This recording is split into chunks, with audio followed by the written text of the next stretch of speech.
నేను మీ ఎర్రబస్ పిల్లని. ముందుగా అందరికీ రాఖీ శుభాకాంక్షలు. ఇక నేను రాఖీ కట్టడానికి మా ఊరికైతే పోతున్నా. మా ఇంటికాంచి మా ఊరికైతే బస్సులు ఏమి ఉండవు. ఇక మా బావని తీసుకొని పోతున్నా. ఇక అన్న ఫోన్ చేసి అన్నాడు కదా, బావ చెల్లెని తీసుకుంటా, మధ్యలో నీకు ఎదురైతా అని చెప్పిండు. ఇక మా బావకి కూడా మా వదిన వచ్చి రాఖీ కడతా అన్నది. అందుకనే మా బావని పొద్దుగా దూరమ్మన్నా. ఇక అన్నయ్య వచ్చేలోపు రాఖీలైనా చూద్దామని రాఖీలు అయితే చూస్తున్నా. అన్ని రాఖీలు చూస్తుంటే నాకు ఏది కొనాలో అర్థం కావట్లేదు. ఇక నాకు నచ్చిన రాఖీలు స్వీట్లు అయితే తీసుకున్నా. ఇక ఈ లోపు అన్నయ్య కూడా వచ్చిండు.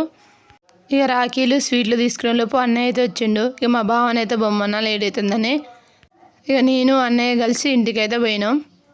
ఇక నేను ఇంటికి పోయేసరికి మా అత్తమ్మ అయితే వచ్చింది. మా నాన్నకి మా పెదనాన్న వాళ్ళకి రాఖీ కట్టడానికి. రాఖీకి ఒకరోజు ముందుగానే వచ్చిందంట. ఇక మా అత్తమ్మ వాళ్ళది చాలా దూరమే ఉంటుంది, అందుకనే ఒకరోజు ముందుగానే వచ్చింది. ఇక మా నాన్నకైతే రాఖీ అయితే కట్టింది. ఇక మా నాన్నకి మా అత్తమ్మ అయితే స్వీట్లు అయితే తినిపించింది. ఇక మా నాన్న కూడా మా అత్తమ్మకి స్వీట్లు అయితే తినిపించిండు. అత్తమ్మ నాన్నకి కట్టిన తర్వాత నేను అన్నయ్యకి రాఖీలు కడదామని ప్లేట్లు అయితే స్వీట్లు రాఖీలు అన్నీ అయితే పెట్టినా. ఇక నేనైతే అన్నయ్యకి బొట్టు పెట్టి రాఖీ అయితే కడుతున్నా. ఇక నేను రాఖీ కడుతుంటే మా పెదాప అయితే వచ్చిండు. ఎప్పుడు వచ్చిన బుజ్జి అని అయితే అడుగుతుండు. ఇక నేను ఇప్పుడే వచ్చిన పెదాప అని అయితే చెప్తున్నా.